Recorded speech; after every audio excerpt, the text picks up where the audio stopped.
Welcome everybody to the Evermore Studio and Demo10, and as you found out a couple of weeks ago, Demo10 is our new show in which we invite vendors on to tell us a little bit more about their offering. Now we've seen what the bodywork of the car looks like, now we want to see under the hood. We give them 10 minutes and we're very strict on that 10 minutes to show us something that will wow us. I don't mind whether that's a slide deck, whether that's a demo, a case study, a presentation, whatever it may be.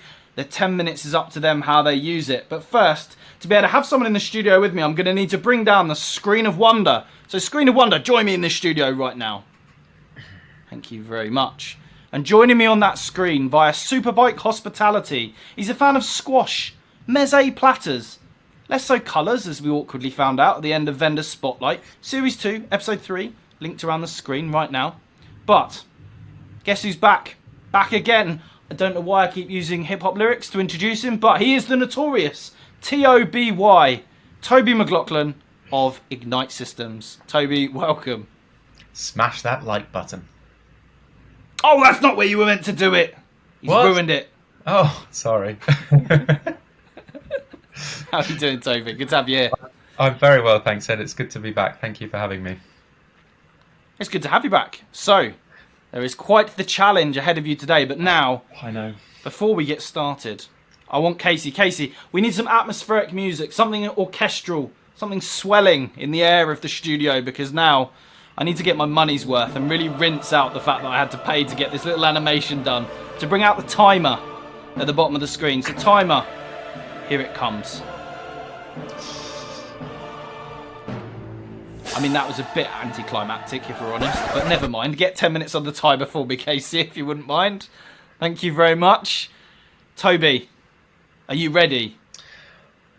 I am ready, although I have to admit I'm feeling a bit like a fraud, because I do want to admit that I did pre-record some video content for this so that I could talk over it with laser focus, because we've got a lot to cover. I like it. So that's an admission before I've even started. So, yeah.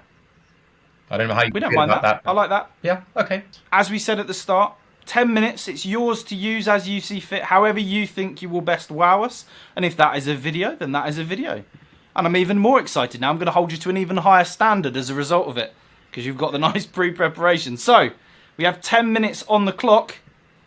Are you ready, Toby? As ready as I'll ever be.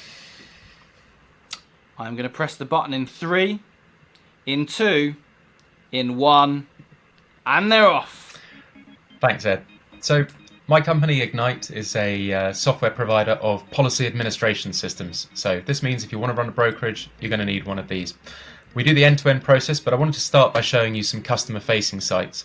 This is, first one is Zoom Cover. This is short-term car insurance, and it's just going to go through getting a quote, getting a price, taking up a policy, the sort of thing you've probably seen before while I talk over it. So, part of this process, this is the first thing that the customer sees, and often the first thing I like to show potential clients in demos is because this is the shop window. We like it to look good, and we do a lot as part of this process to make it look good. This that you're looking at here is all mobile optimized, but also enriched as well. So as we go through the quote process, everything lookups are done in order to make sure that we get the best data enrichment services possible. This is pet insurance you're looking at. We even do little animated features like this on the loading bars just to make sure that it's the best possible customer experience and that our brokers get the best possible quote to buy conversion ratio. This next one is touches like that. Looks nice. Oh, thank you very much.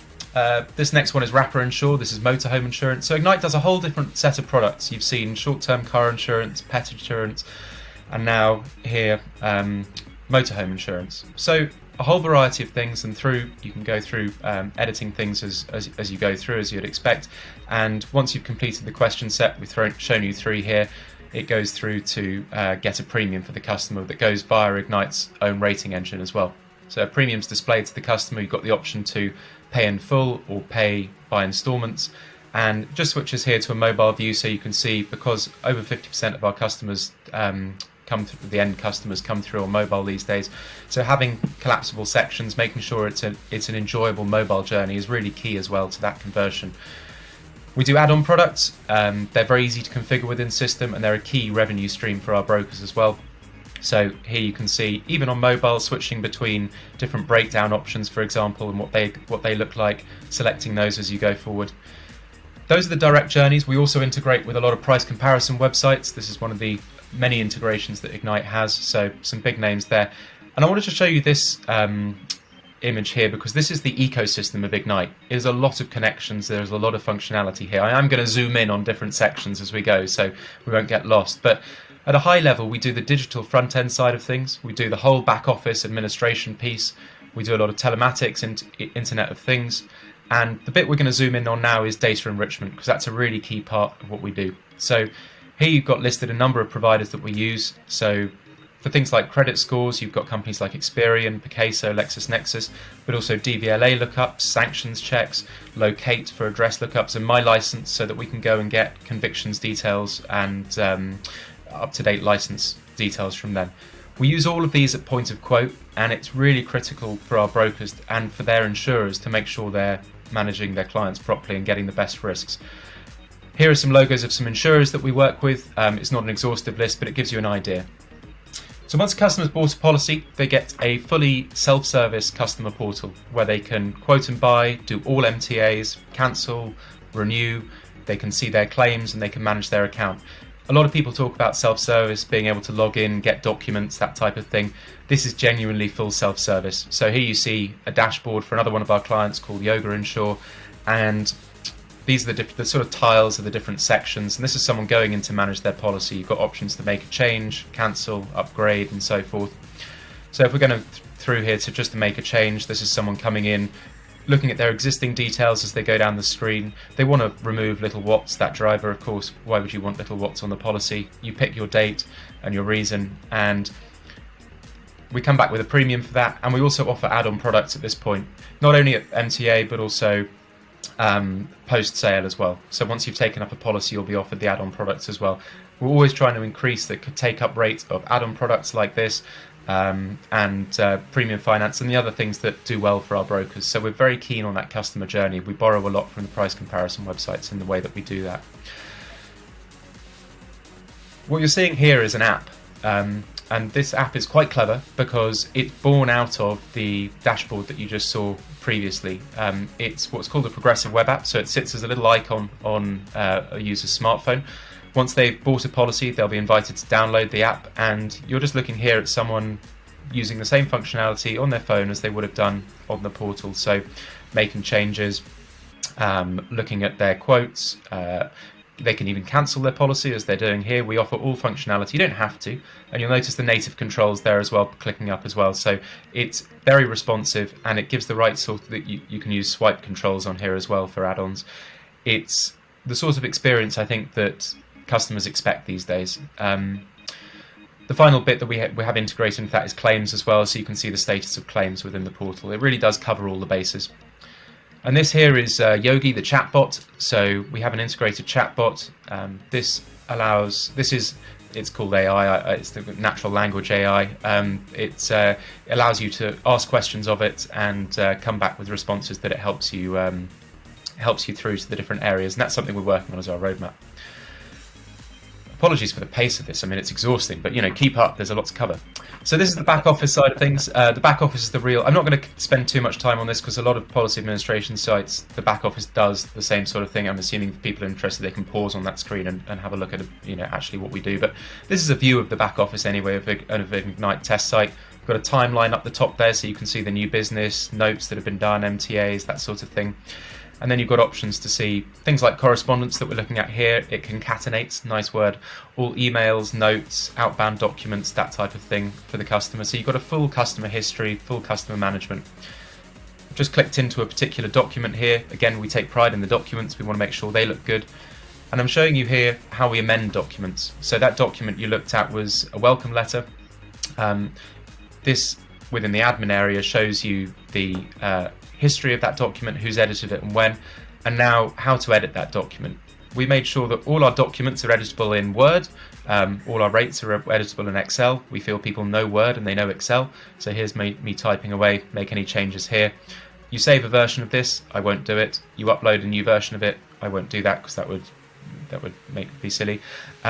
You can attach enclosures to it, but it's as easy as that to update all of your documents. And I think customizability of a system is very important these days. Moving swiftly on to reporting, here you've got a suite of reports within the back office that allow you to create sort of filtered reports that just appear within the browser, but which, if they contain a lot of data like this one, you can then export to Excel. So that just opens up in Excel. You can then run your filters, your macros, your pivot tables, and so forth, all within that. But we also layer Power BI, which is a Microsoft dashboard tool, on top of the SQL database that we run. So here you can see different metrics like transaction, written premium, fees, and you can click into each of them critically. So if we're looking at just particular aggregator, you can click into 𝗱𝗀𝗂𝗁, for example, and just see how much business you're getting from different business sources, where they appear on a map, and different funding by transactions. That MI is made possible by the structure of our database, and this is some of the tech that we use behind the scenes. Not going to dwell on it, but it's there that someone can have a look at if they're interested in the type of tech that we use for what we do. Come now to rating, the rating engine. So Ignite has a rating engine, and this is all managed within Excel. We spent years coding rates for people, and then we realized actually that almost all rates we were ever given were done in Excel. So we thought we should just do this in Excel. So we put together this very clever bit of kit that converts Excel rating files into a coded rating engine. So all of our broker customers and insurer customers manage their rates within Excel. So you can see here a base rate being set. It's at 1200 at the moment, but I can amend that there to 1500. As I go back to the algorithm, that's updated the base rate. It's as simple as that. And then here are some rating steps, things like vehicle age, and a multiplier is applied based on the vehicle age that's input. It doesn't just use traditional factors, but also credit scores as well. So this is a capstone from, I believe LexisNexis, and you're using credit score to rate on as well as part of the net rating process. You can build in rejection rules, endorsements, and also pricing comments as well. So it's a very complete solution, but very easy to manage by anyone who's familiar with Excel. They can manage their rates within this, not much training required. So rather like the documents and the system as a whole, it's very, very customizable. So it comes out the box, but it is by its nature very customizable. This is interesting. I have not obviously reviewed this video in enough detail, but here we go. Here's some logos appearing all over the place. This is the idea of this screen, is to give a sense of the amount of integrations that Ignite has. So these are all the different partners. I think thinking of Ignite as an ecosystem with all of these different partners brought into it is a very good way of thinking of it. It does all of those things, and that is really part of the a key part of the. And that is it.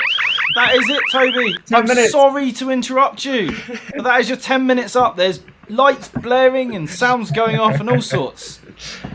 I hate cutting people off. It feels so rude. That didn't feel like 10 minutes. It felt like about 2 minutes. I think it's because I was talking about 1,000,000 miles an hour. It was 100 miles an hour, but my gosh, we covered a lot. So thank you for that. I saw as well. I'm going to challenge you on an answer I've had from you previously, because you said that your favourite word was 𝗨𝗱. And when I saw the joy on your face as you said the word concatenate during that demo, I think I'm going to challenge that's actually your favourite word, because you looked very gleeful as you said it. You know what? So I actually feel like that whole process that I've just been through was almost like a window into my soul, actually, because I really don't feel like I stopped to think the entire time while I was doing it. I was just desperately trying to keep up with telling everyone everything that we do. And I didn't even cover all of it, but, it was close, right? Yeah, it's amazing how quickly 10 minutes goes, right? And that's when you think that that's really how long an attention span people have got, you realise as a salesperson kind of just how much of a challenge you've got against you to keep the audience and still show them enough. I agree, and I think one of the common misconceptions we get about our system, it probably happens a lot in our industry, is people assume it's simple, that you just buy a policy and that a document is issued and that's pretty much all there is to it. In fact, the system that we have runs to over 2 million lines of code. It is complicated. There is a lot to it. Wow. And usually these demos that I give to clients, they're stuck with it. They can't just switch off if they want to. But I get an hour and a half, and even then it feels like it's crammed in. So it's been a very, very, very interesting exercise doing this, I have to say.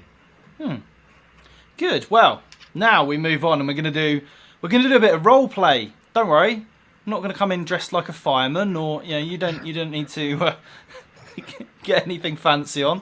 We're just going to role play, and I'm going to pretend to be the customer for a moment, which is a joy for me because I'm normally at the other side of the table. So being the customer for a change, I'm going to get some sweet revenge on all those people that have given me a hard time over the years. But I have some questions for you that came up during that demo that I just wanted to put to you and see what the answers were, because I think they're the answers, or I think they're the questions, I should say, that the audience would be asking at this point if they'd sat in that 10-minute demo or if they'd actually sat in the longer hour-and-a-half version of it. So are you ready for that? Are you willing to take my questions? Yes. I mean, it would be really awkward if you said no. I was actually just wondering whether to say smash that like button again, but I'm realizing it's still not yet the right moment for it, is it? So it's still not. Maybe if you wink at me or something, I don't think there's ever a right moment for it, to be honest. It's just one of those horrible YouTubery phrases, but it's become something of a tradition. So anyway, I bring us back to question one. And this is a very broad question. Talk to me a little bit about the pricing involved and the pricing model and where you sit in terms of the market and where you sit on pricing. Okay, so in broad terms, there's two costs to buying an Ignite system. One is the setup cost. So that depends on how much customization you want from the out-of-the-box product that we have. What we have is 90% out of the box, but there is always 10% customization around the question set, the customer journey, the branding, the documents, the rates. A lot of it's configuration, a lot of it's no code, as you see in the documents, the rates, but we still have to do it. And we do that on the behalf of the customer because we've implemented 40 systems over the past 7 years. We know what works and what doesn't. So there's a cost to that. And then there's a second cost, which is the ongoing cost of it. And that's a blended thing. It depends on really how many quotes you're going to put through it, because if you're paired up with big aggregators, there's a greater hosting cost. But really, we only charge a transaction fee. We like to wed ourselves to our brokers in the sense of their success. We want to make sure that if they're doing well, writing more business, that we're doing well, and that we're incentivized in the same way.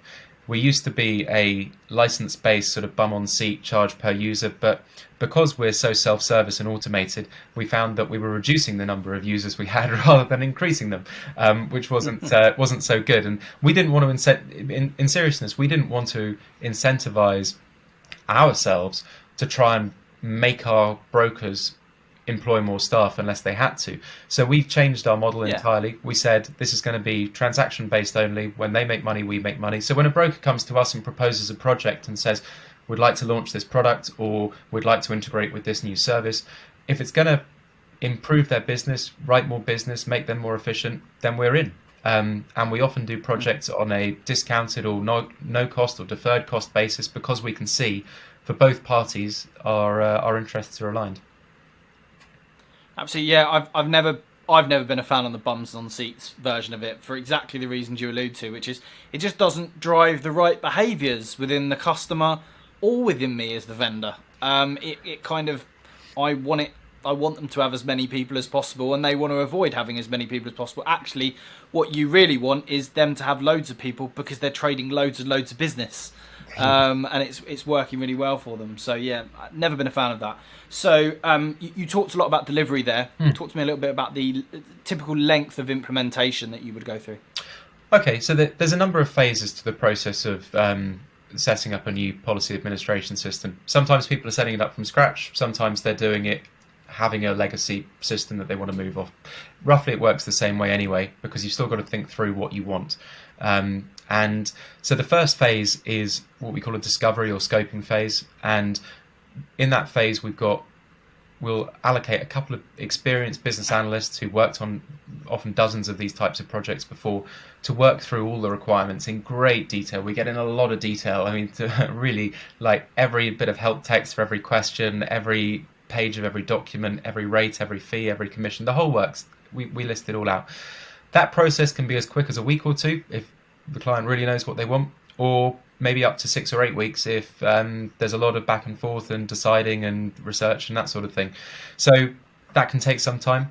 The actual build process, anywhere between 4 and 12 weeks, depending on the scale of the project. And then there's a phase of UAT, user acceptance testing, where the client can have a look at it. They will get releases throughout that 4 to 12 weeks as well. So they'll see something every week as it comes out. So if they forgotten a bit, we get to find out nice and early on. Or if they think of something, we can add that in early on. And we're very flexible on that type of thing. We know that sort of thing happens. We're not punitive. We don't say we've got to finish it and then we change it. We try and be as agile and as flexible as we can during that process. So the very quickest projects, in real terms, you're looking at 6 to 8 weeks, but in reality, I don't think that ever happens. More realistically, 3 to 6 months to do the job properly. Yeah, I think it's always. I always found over the years that actually often, as much as people said they wanted to move quickly, that sometimes the vendor could actually move quicker than they could, and they were underestimating just how much of their time they might need to put into it, even for the bits that you said, like user acceptance testing or just checking they're happy with the question set or whatever it might be. But you can move very, very quickly, but whether that actually happens for various reasons is questionable. Yeah. Absolutely, and I think a lot of the time people want to try and get things done as quickly as possible, and there's always a balance with these things, and it comes down to accuracy. And we spend a lot of time testing as well. We've got a test team that's as large as our implementation team because we want to make sure that everything that we release to the client is good, because that first impression is really important. It's their responsibility to sign it off at the end of the day, whether it works for them or not, but we want to make sure that we're really confident in what we give to them. So tell me, who's it not suitable for? Who should not be looking at this as a solution?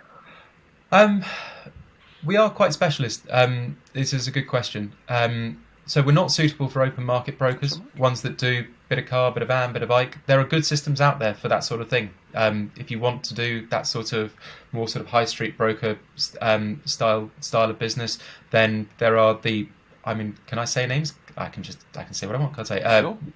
OpenGI, SSP, they're good companies with systems that have been around a long time, very solid, and will have a wide array of rates. And Ignite has relationships with a lot of insurers now. We've been trading 7 or 8 years, and so we have a lot of connections in that sense ourselves. But we are for specialist brokers, ones that have a few insurers, a few products, rather than that. I just want to avoid saying it, rather than that broad spectrum of products. So specialist brokers, especially ones that have the pen, ones that, and I realise I'm answering your question in the negative, but ones that don't have the pen are less suited to us, I guess, is the way to answer it. But ones that have some say in the pricing, that contribute to the data enrichment strategy, to the pricing strategy, to the customer journey, those bits, the ones that want to manage and control and add value to the distribution and the administration, those are the ones that we're best suited for. So things that fall outside of that, we're not into London market stuff, we're not a claims management system, but for your specialist brokers of any size really, and we work with brokers, our largest clients, nearly 200 million of premium now, there's a whole array within that. I keep saying it, Jesus help me. Within that, but small and large tends to be higher volume players, but we do have the odd specialist broker that is higher premium, low volume. So yeah, that's a very general answer to your question. So we've got a very whistle-stop tour of what's in there at the moment, but what else is on the roadmap in the next kind of 6 to 12? Okay, so a lot of stuff. We actually publish it. I wrote a blog on it. I'm sure you've read it. Always. One of the things we're really interested in improving is the chatbot. So currently, the chatbot for some of our clients fields over 50% of all inquiries before they hit even live chat, let alone call center. So you can imagine the saving on that. But currently, that chatbot does fairly limited integrations to the customer database, so it can tell them a few things about themselves, but it doesn't do MTAs, for example. It doesn't do cancellations. But that is on the roadmap for this year, is to increase those integration points. So when someone says, "I'd like to change my car," it will ask within the chatbot rather than within the question set, "What's the new registration?" Come back with a premium within the chatbot, and it will all be done through that chatbot. So that's kind of an exciting thing we're doing. We're also looking to help our brokers in the way that they price things as well, using some machine learning tools. to do that. I know that you enjoy words like machine learning. It's not AI. We don't do AI. I don't know if anyone actually does AI. We certainly do machine learning. So this is taking the data that we get from the price comparison website information, the quote data we get from that, from their own quote to policy conversion rates, looking at all the factors that affect it. So obviously what clients put into their quote forms, but also everything from time of day to business source to device used. And then we get the machine to study the correlations between those factors. It's basically doing something that the human eye within Excel can't do. So that is something that we're expanding. We've recently hired our first sort of dedicated data scientist, and that team's going to be expanding to 4 by the end of the year. So that side of things and helping our brokers improve their policy conversion, their take up of key products, and their pricing, those are all things we want to focus on in the year ahead. Perfect. Well, thank you very much for all the answers and for a very enjoyable chat. Very good. Not and at the all. demo was definitely Whistle Stop Tour. I'm going to need a sleep after that one. That was one heck of a Whistle Stop Tour. But thank you to you for watching this far in. We are now 26 minutes into the episode, and we are grateful for you watching this long. So, if this is the kind of content you like, please, Toby. It's a pleasure to... smash that like button. I'm not cut out for this, Ed. You're a pro. I'm basically a techie. You had one job, Toby. No, I had 2, actually, strictly speaking. Well, that was the easy job. But no, thank you. Please, yes, if you enjoy this kind of content, please smash that like button. Please leave some comments below. If you've got any questions that I didn't ask Toby as part of that follow-up, then please pop them in the comments below, and I'm sure he'll be happy to get back to you and answer them. I might even have a go myself. Who knows? But for now, it is goodbye from Toby at Ignite. Goodbye, everyone. And goodbye from me. We will see you on the next one.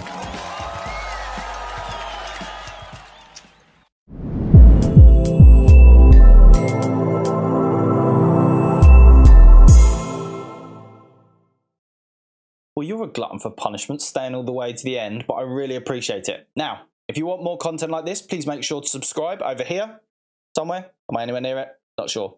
Or watch one of the extra videos up here. Peace! Pretty gangster. Yep. I'll be on that TikTok soon. Definitely.